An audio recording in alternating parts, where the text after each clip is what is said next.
Good morning, good afternoon, good evening, everybody. Welcome to this meeting on power relationships within food system.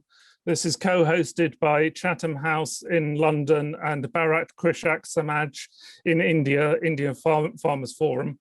My name is Tim Benton, and we are here to talk about food system transformation and the role of power relationships within it. From my perspective, talking about food system transformation without addressing power relationships is a bit of an empty conversation.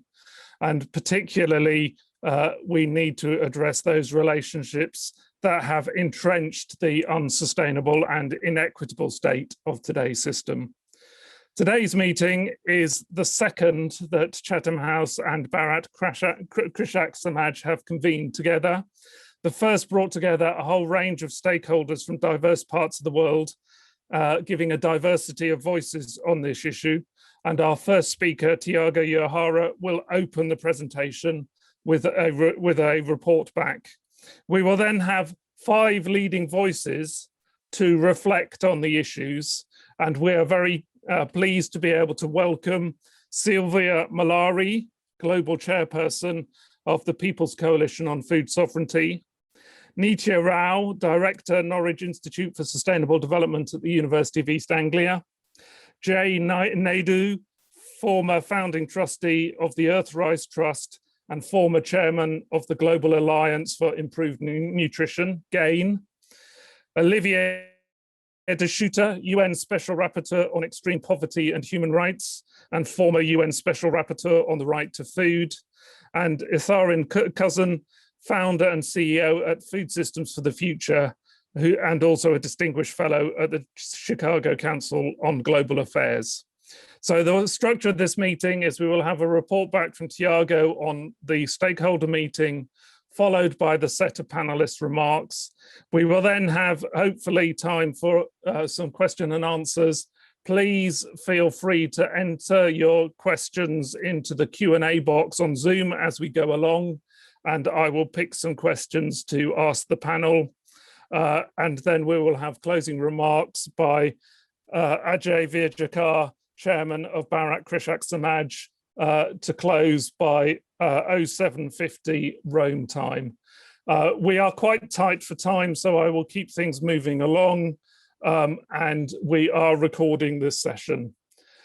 So without further ado, Tiago, do you want to open the event?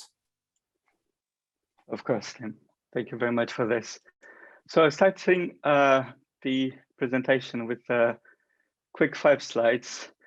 So last week we met together with the Farmers Forum India, Chatham House, partners and invitees from around the world, and the people from the majority world were the majority of participants in our discussion focused on power, nature, and food systems. And we based the discussion around 4 pillars of power, or 4 dimensions of power, which includes the classic structure and agency, as well as considerations on markets and cultures, markets as part of institutions and cultures, and also interests and practical knowledge. And I'll basically report back a few of the key takeaways that we collectively produced. Starting with markets and cultures. So on the left side, you can see basically what were the keywords that we generated in the conversation. But then I would like to start with the fact that we understand that eating is, of course, a political act, and there are different hierarchies across populations, with the scarcity being dealt differently by different cultures. Second point is that marketization strategies, they can hinder solidarity networks and further gender inequality. There was also the element of the commodification of nature, and that land titling can be alien to certain indigenous communities and effectively work as a form of land grabbing. So there would be risks associated. Also, we discussed about traditional cultures that have been put aside, and now several farmers are dependent on markets to meet their nutritional needs. And finally, that although several rural communities are not market-oriented, they may welcome modernity and technology, but when these are not imposed on them. A second group discussed interests in practical knowledge. So this group recalled the UN Declaration on the Rights of Peasants and other people living and working in the rural world. So basically the group suggested that international aid and national policies should plan to deliver on the UN drop. Second point on the metrics. So the metrics in food system success deemed to be wrong. Self-sufficiency, agroecology, and well-being should take precedence over exports, industrial agriculture, and financial consolidation. Another point was around notions of productivity and efficiency that should have to be revisited. In terms of safety nets, the group discussed social policies and kinds of income support, and the fact that solidarity will play a key role in transitions based on food sovereignty and agroecological principles. And finally, for interests and practical knowledge, we discussed how the relationship between food, nature, body, and nutrition varies between cultures and religions and should be respected. Cultures based on the integration between nature's bounty should be observed with appreciation, interest, never disdain. A third group discussed agency in food systems. So the understanding was that the agency of marginalized and diverse peoples, they have been constrained. Small players have been shut out, while large corporations have gained control of policymaking at international and domestic levels. On knowledge, and basically we discussed that it can enable agency, and not only scientific knowledge, but this alongside traditional knowledges can help one make informed choices and exercise agency. Food systems seem to be largely disconnected from electoral races, so we need to find ways to hold the states and companies accountable to sustainable and equitable food regimes.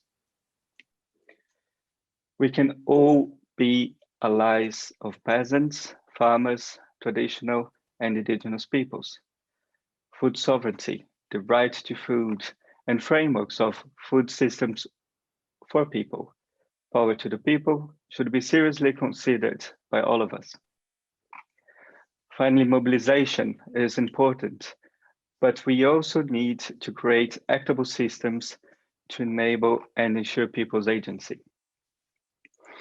And finally, the fourth group talked about structure or social structures.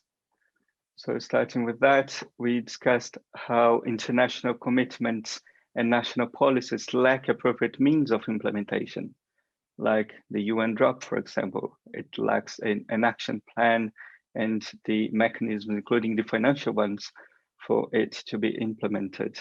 And existing rights are not respected, protected, or enabled.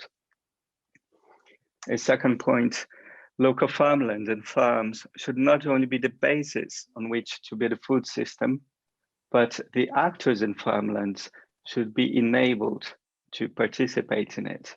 So not only be allowed to, but enabled to. On knowledge, abstract concepts such as sovereignty, sustainability, structure and agency, they can be unclear. We all need to appreciate their contextual meanings and observe how they've been either misused or misunderstood at times. Again, mobilization alone cannot enable agency.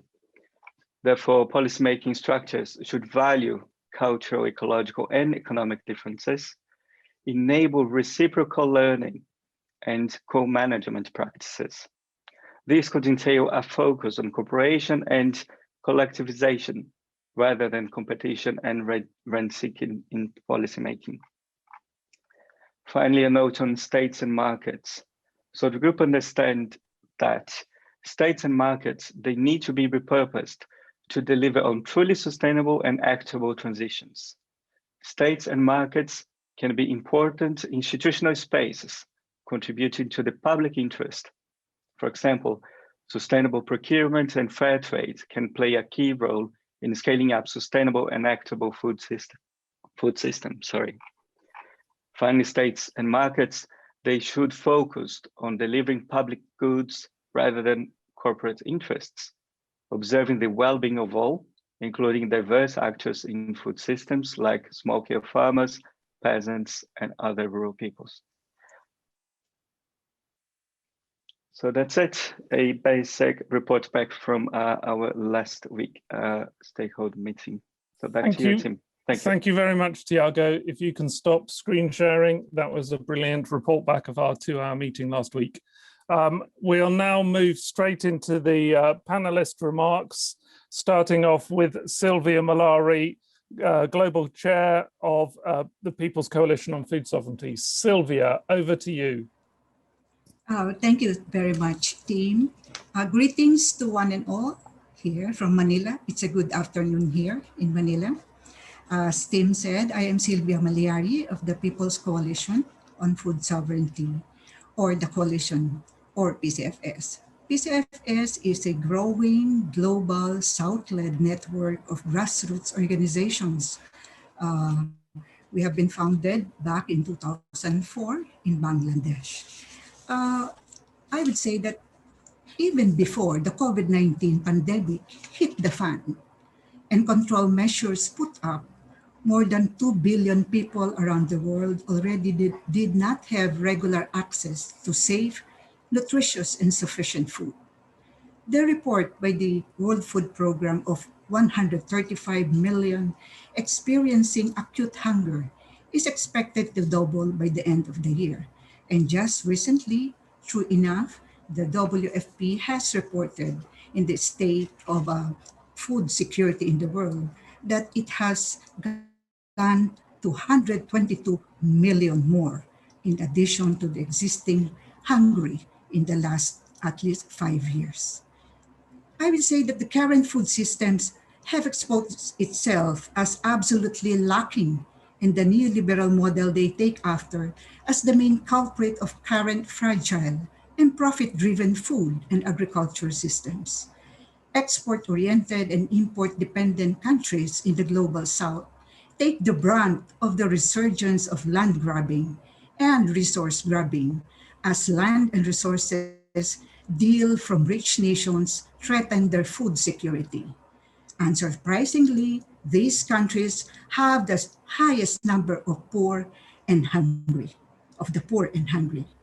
Then let's take the World Bank's market-assisted land reform programs, which have only accelerated the deterioration of food systems and dispossession of food producers through privatization of public and customary lands, deceptive lease-type schemes, land use conversion, and financing programs.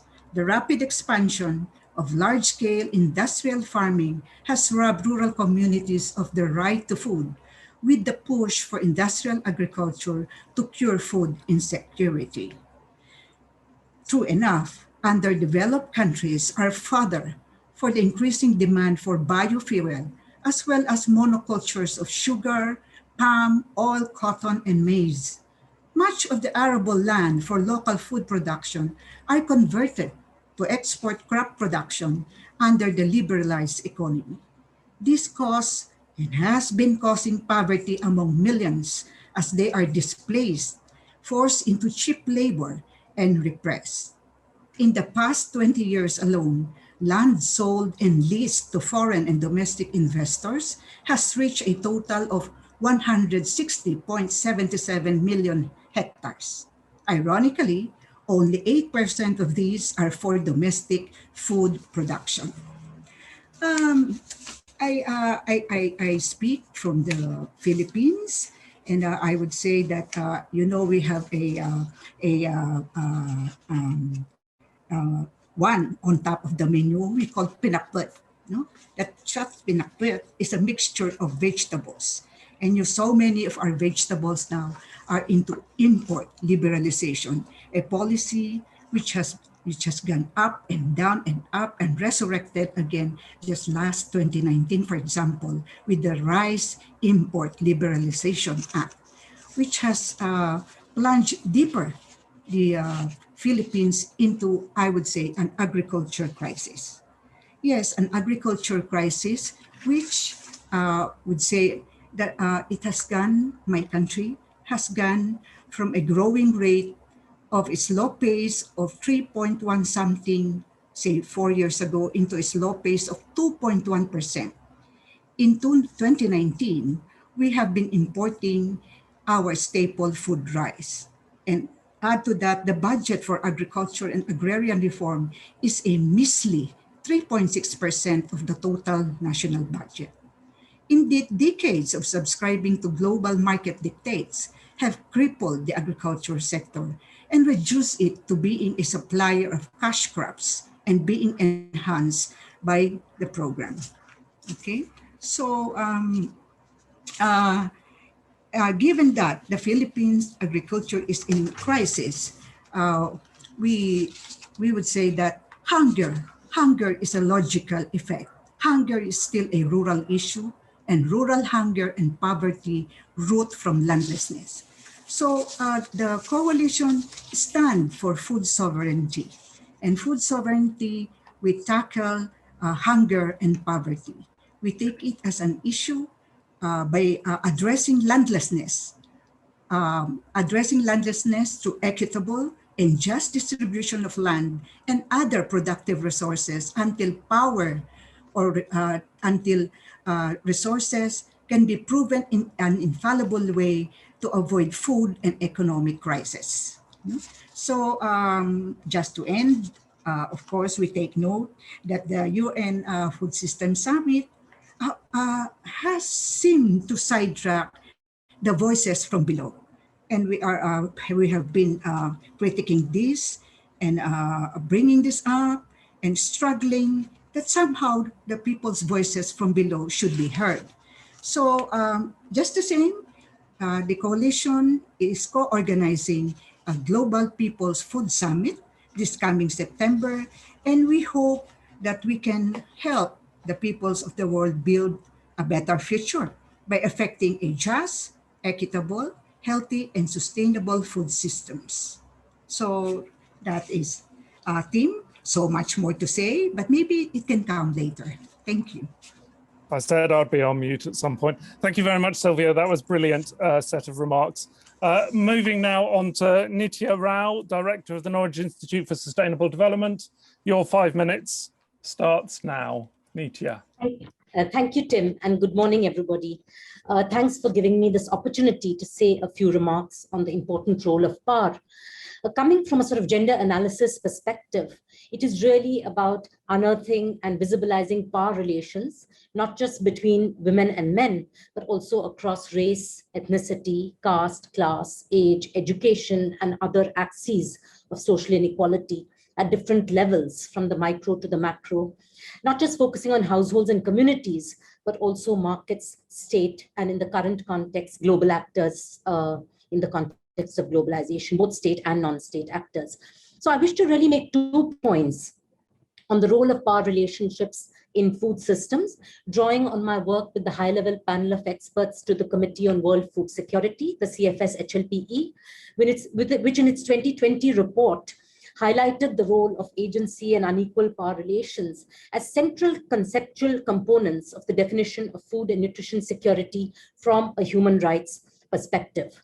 And alongside this, I also draw on a dialogue which we had organized on women's agency and gender equity in food systems, along with Ajay and the Bharat Krishak Samaj. As you said, Tim, power relations are central in shaping people's capacity to act in relation to the food environment, right from production through to consumption.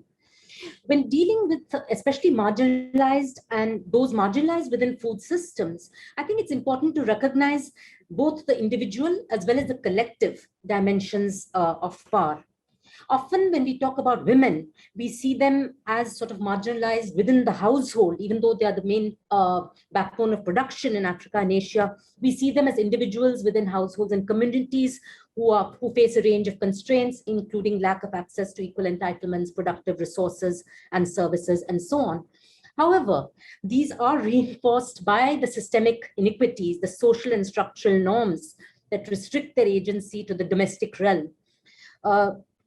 Through threats and acts of violence, but also excluding them from the sphere of policymaking, whether in producer organizations or as consumers. Such systemic inequities cannot be dealt with at an individual level. They need to be addressed effectively through collective action for economic and social empowerment, which ensures not just redistribution and access to resources, but equally, I think, coming from a gender perspective, recognition and valuation of their contributions, both physical contributions as well as intellectual contributions and representation at various institutional scales. The process for organizing for collective action, however, needs conscious investment, whether in decision-making spaces, appropriate training, or strengthening local infrastructure, including control over markets, resources, and so on, which can ensure affordable and available nutritious food throughout the year. Decentralized governance and decision-making models have opened up the space for convergence across sectors on the ground, as we see in the state of Kerala and India, for instance, be it health, education, water, market regulation, and also play a huge part in creating enabling ecosystems for the voices of the marginalized and excluded actors to be heard. My second point relates to the persistence of knowledge inequalities across scales, especially in relation to the knowledges and priorities of women, indigenous people, or other marginalized groups, as Sylvia also pointed out just before me. While their knowledge is classified as traditional and local knowledge, they are nevertheless excluded from the production of scientific knowledge in the mainstream and or evidence-based policy. These knowledges are not really counted as data or evidence. And there are any number of examples, some of which have already been presented. So are there priorities considered or voices heard in making land use decisions, for instance? Sylvia spoke about the land grabs, or deciding on the import-export of agricultural commodities and its effects on price stability. And I think we witnessed this in India as well during the pandemic, or indeed taxation of particular goods and services. Even in the UN FSS process, many of the solutions are really emerging from powerful global actors, better resourced for research and advocacy. I think access to resource really makes a difference. This is visible also in the proposals to set up a new science policy interface without giving due consideration to the contributions of the HLPE, CFS, FAO mechanisms, which were set up precisely for this purpose as inclusive, legitimate, and transparent mechanisms, providing a common platform to diverse stakeholders from nation states to the indigenous people and civil society mechanisms and the private sector to voice their views on emerging priorities and strategies. It provides the much needed space to negotiate power relations. So we accept that there's unequal power relations, but it provides a platform. And only through such a process, which really ensures respectful voice to all actors and their diverse perspectives, can solutions and innovations that are context specific and bottom up emerge, validating rather than othering the knowledges of women, indigenous peoples, and other marginalized actors. Thank you, Tim. I'll stop there. Thank you very much. That's a very rich set of remarks. Very much appreciated. So moving swiftly on, our next speaker is Jay Naidu, former founding trustee of the Earthrise Trust and former chairman of GAIN. Jay, over to you. Thank you very much. And I want to speak to the situation that faces us in Africa. I'm based in Johannesburg and I'm South African and been very much part of the struggle against apartheid and then the reconstruction of South Africa as we go into the future. But I also sit on the Bo Ibrahim Foundation, which looks at governance and leadership in Africa. You know, Africa has 60% of the remaining cultivatable arable land in the world. But we are experiencing now an unprecedented land grab by countries and corporates that have destroyed the land in their own countries.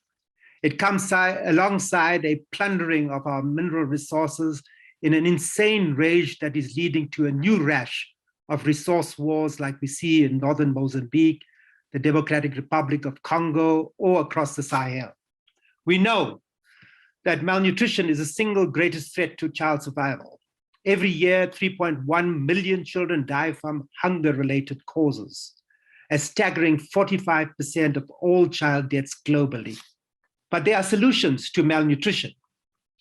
90% of the food in sub-Saharan Africa is grown by women, yet we are the epicenter of world hunger, with nearly 240 million people here who are undernourished, and nearly half that live in poverty. When I talk to smallholder women farmers who grow our food in Africa, they know what is to be done. Unlock legal title and ownership of land to them, invest in microfinance facilitation that helps them build their seed banks, nurseries, and irrigation, and support fairer prices for their markets and for their crops on the market, and particularly eliminating the middlemen. Hunger disappears and Africa could be a global hub of healthy food. Malnutrition will disappear because women and mothers will invest in health and education of their children. The adage that invest in a man and you educate an individual, invest in a woman and you educate a community and nation becomes the truth. The pursuit of a regenerative model of agriculture is one of the most important ways in which we can heal ourselves and heal our relationship with Mother Earth. If agricultural uniformity and the one-size-fits-all approach of chemical fertilization and monocultures were the benchmark of the 20th century agriculture, then biodiversity, appreciation of the distinct identities of soil and climate profiles will define the 21st century. I have seen in different parts of the world the progression from a system where seeds have to be procured for each season. Soil has to be prepared afresh for every season. Overuse of external chemicals have destroyed the natural microorganisms activity in our soils, where plants are stressed, where water is extracted continually to meet increasing irrigation needs, and where the farmer is disempowered, having to purchase higher quantities of chemical inputs every season at ever increasing prices, where profits are concentrated in the hands of a few powerful men. The regenerative model applied over the last decade has decreased external inputs dramatically. It repairs our relationship with other species, it nurtures water retention, it strengthens the nutrient health of the soil, it keeps the carbon in the ground, it restores our interconnection with the earth. We give back to earth for the abundance that she shares with us. And farmer families are at the center of the food system. Their incomes have increased dramatically, so has their dignity. They have independence and are partners with nature. Africa has a choice to break the stranglehold of an economic system that has left us impoverished from the times of slavery and brutal colonization. We can co-create a new economic and development paradigm by living and working on Mother Earth and stepping back from the precipice of an ecological emergency. The ecological model of agriculture works at scale and puts the smallholder farmer, especially women, at the center of the food system. So I think that, as we build towards an Africa where we are building an intergenerational forum with elders like myself, we want to co-create and support a youth and women's activism that puts our planet and its people first. And all of this makes eminent business sense. I thank you. Thank you very much, Jay. Very, very, very powerful. Moving on now, our next speaker, second to last speaker, Olivier De Schutter, UN Special Rapporteur on Extreme Poverty and Human Rights. Olivier, over to you. Many thanks, Tim. And let me first of all thank you, Chatham House, and Barak Risha Samash, the Indian Farmers Forum, for this invitation to discuss the most important topic of power in food systems. I think it's extremely important and timely, particularly because power is almost always absent from economic textbooks, which instead describe prices as the meeting point of supply and demand curves, and see the reason of price volatility as located in the skies, the weather, in the soils, rather than in speculation or the respective bargaining power of the parties involved in the economic transaction.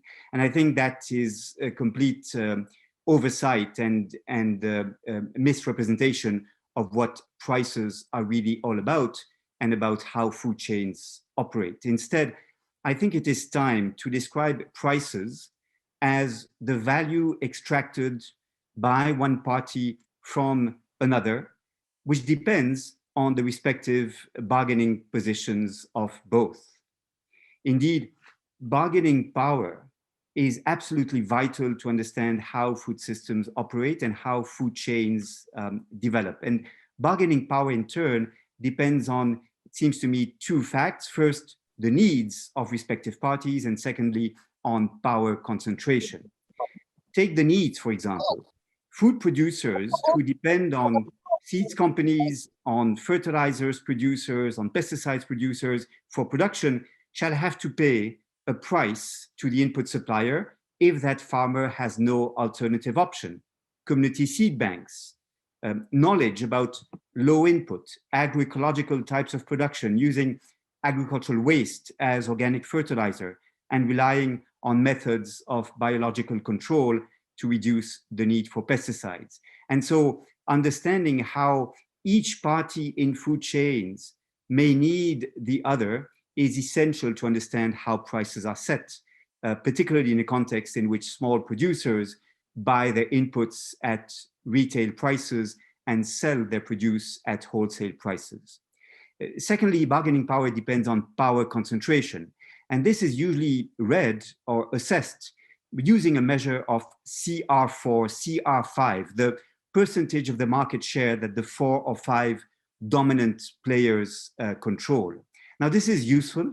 It allows, for example, to understand food chains as having an hourglass shape with a very small number of input suppliers, a large number of food producers, a relatively small number of commodity buyers, food processors and retailers, and then, of course, a very large number of end consumers. However, this approach remains insufficient in 3 respects. First, it is insufficiently contextualized. Indeed, in local settings, some other dimensions play a role. For example, the logistics.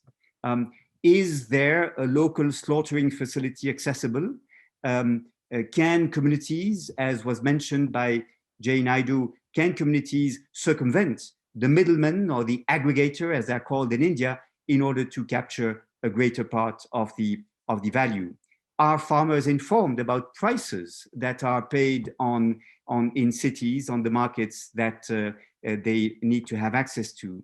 Can they organize in cooperatives in order to strengthen their bargaining power? And all these dimensions require a much more contextualized approach. Secondly, the CR4, CR5 measure of power concentration is insufficiently attentive to the dynamics of power concentration.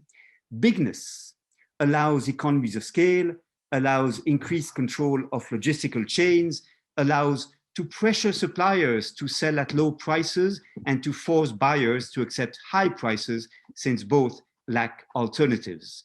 Therefore, the bigger you are, the largest your market share, the easiest it will be to increase further your dominant position. Thirdly, and finally, an approach based on CR4, CR5 concentration rates of market power fail to capture the links between economic dominance and political influence. Yet, we know that the economically most powerful actors often manage to capture the political process because they can invest in lobbying efforts, because they can plausibly threaten to relocate production, subjecting states to a permanent blackmail called regulatory arbitrage. And thirdly, because they can plausibly present themselves as the champions of the economies of scale, of the efficient management of global supply chains, and of the delivery at low prices to end consumers. They are the champions of the low-cost food economy that has huge negative externalities.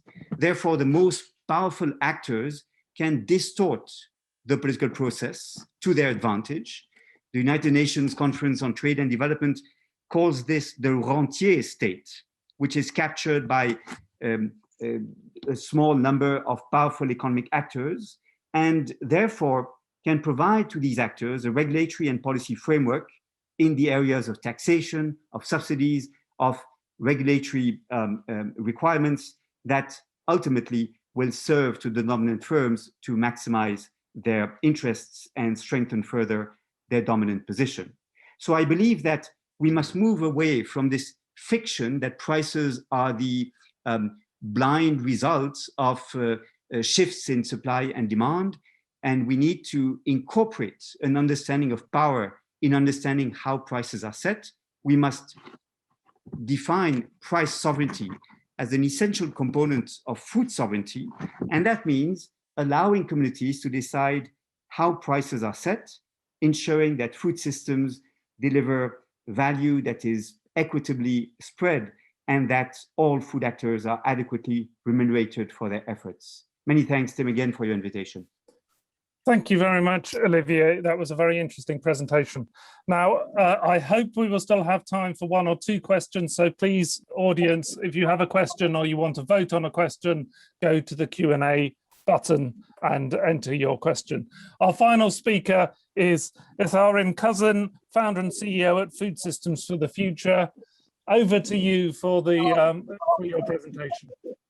Well, thank you very much, Tim, and thank you to Chatham House as well as to the India Farmers Founders Forum for providing me with this opportunity to participate in this important discussion this morning.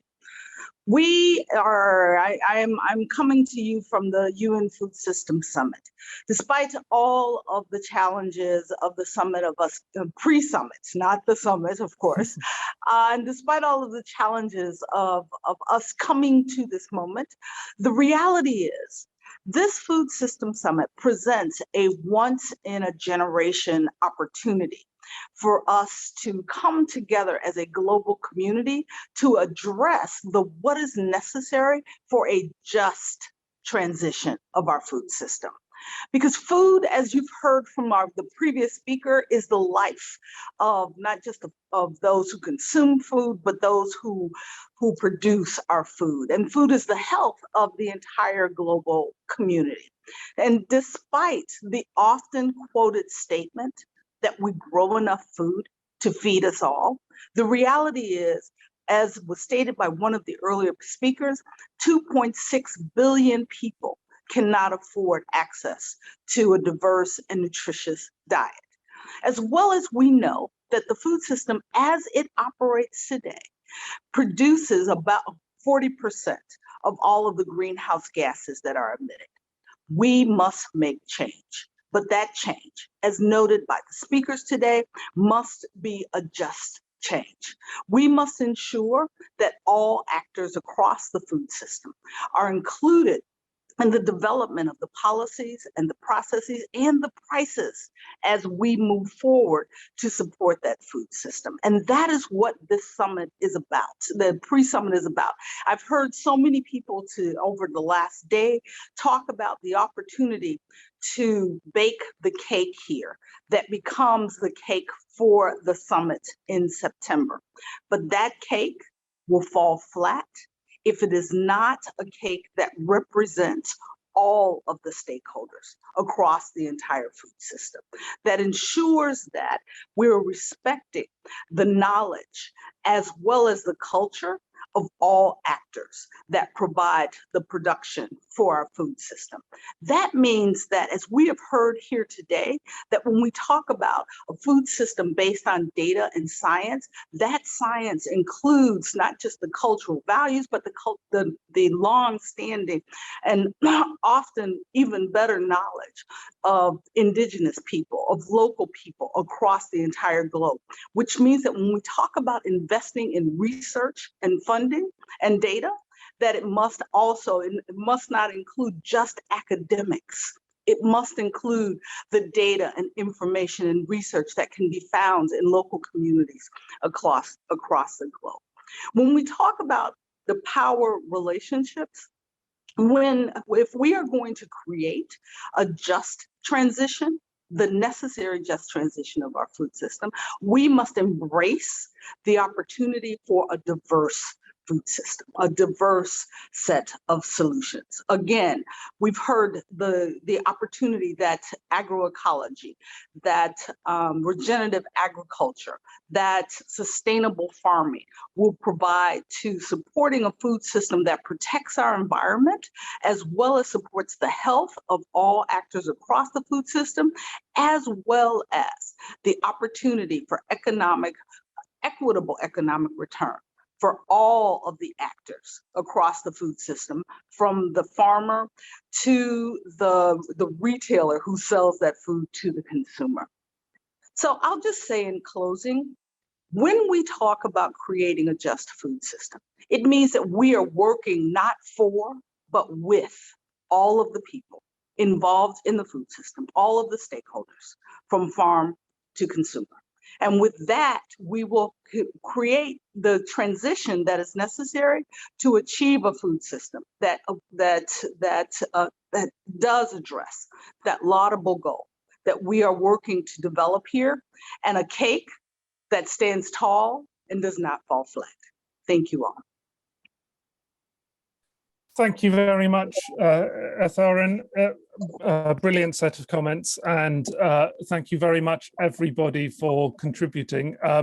We, at the moment, have 15 questions, and we have 3 minutes to answer those questions. So I think what the best thing to do is, very many apologies to everybody who's asking a question.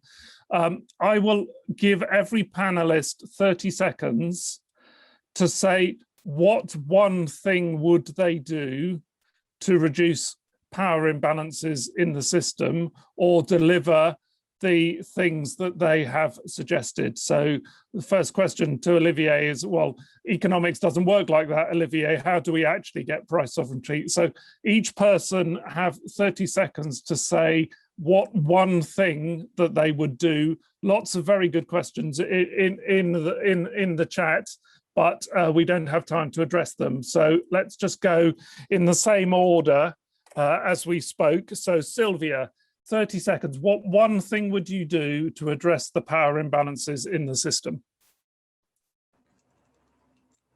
Hello. Hello. Yeah, okay. That would be to strengthen the organization and mobilization of the people, especially the small rural food producers, and that they be given that big space, especially on the people on governance, and providing them all the support, disaster environment or non-disaster environment. That's it, and harnessing their power to really, really affect agroecology. Okay. Thank you very much.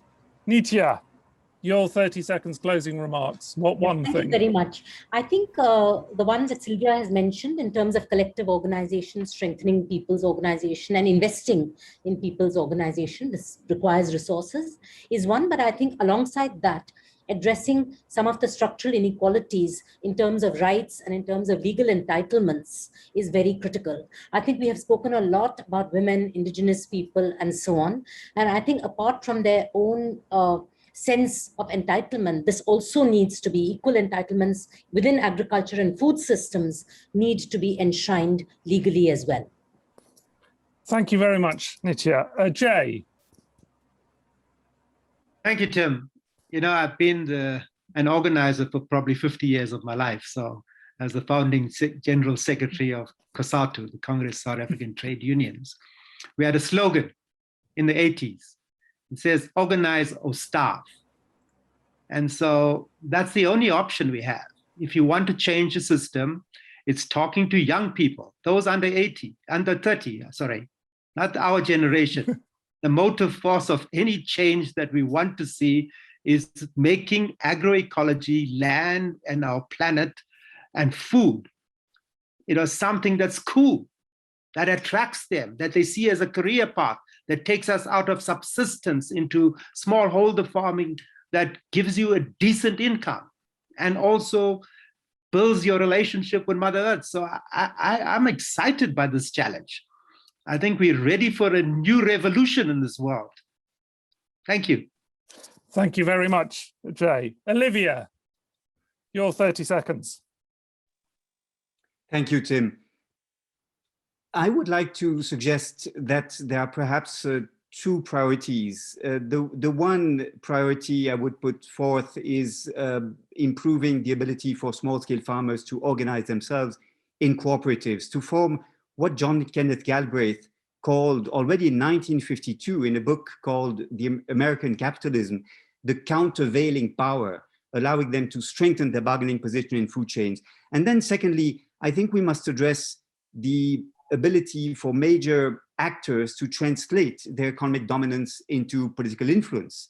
Just like within the World Health Organization, there is in the UN, in the World Health Organization's Framework Convention on Tobacco Control, a provision on tobacco policies having to be immune from influence for big tobacco, from big tobacco corporations.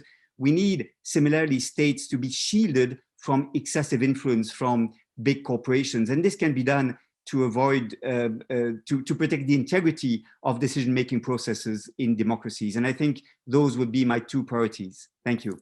Thank you very much. It would be good to see those on the Food System Summit agenda. Etharin, final word to you before handing to AJ. The final word. Let's not romanticize subsistence farming, but respect smallholder farmers and recognize the cultural, the practical, and the practical knowledge and the experiential knowledge of all the stakeholders across the food system. And if that respect must translate into participation in governance, receipt of adequate financing, and the provision of opportunities for adequate control of their products, their information, their knowledge, their relationships. And with that, we will provide for an inclusion that to date, we've only talked about, we have not actually performed. Well, thank you very much. I now hand over to my dear friend and colleague, Ajay, to close out. Ajay. Thank you, Tim. I hope you can hear me. Thank you, everyone, for this exciting session. The issue of power relationships in food systems is not only very close to us as a farmers organization, but I think is the key for a food systems transformation. And unquestionably, food systems have failed, and that is why a UN Food Systems Summit has come into being.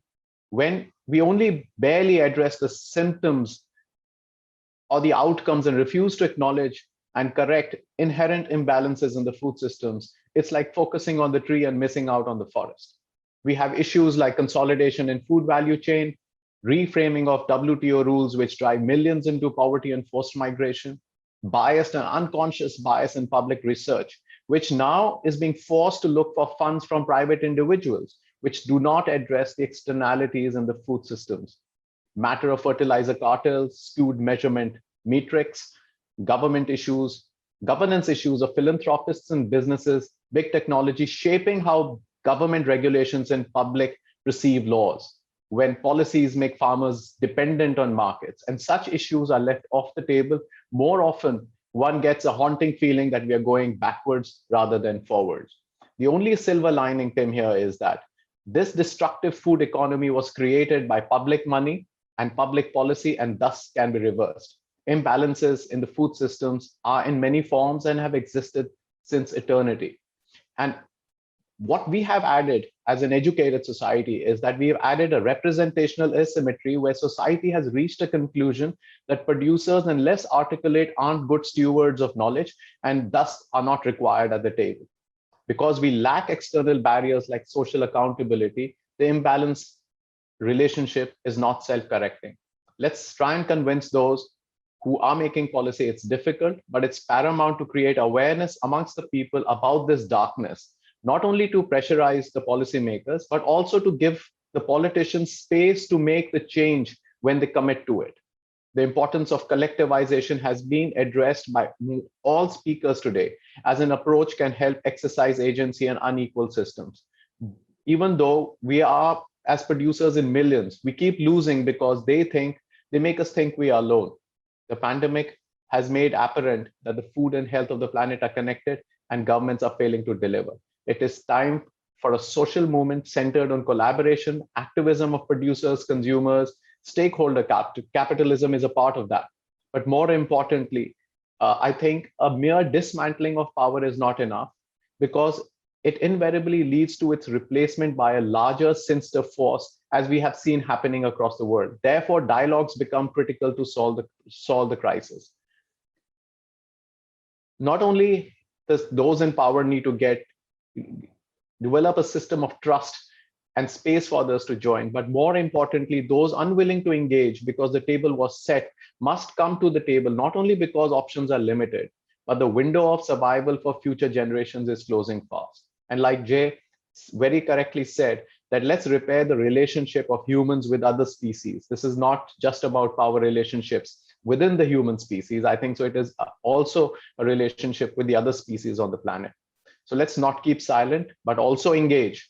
Thank you. Thank you, Tim, Chatham House, and the speakers who have honestly borne their hearts out on this seemingly unsolvable maze. Thank you so much. Thank you, everyone, for joining in. Tim, for your closing remarks. Thank you so much. So with that, we've come to the end. We're 2 minutes over the slot allotted to us by the Food System Summit. We will close now. Thank you to everyone. Good luck to those in Rome. Make sure that the messages that we're sending in this meeting are given broadly to everybody there. And thanks everybody for attending, and have a good day and take care, and good luck with this agenda.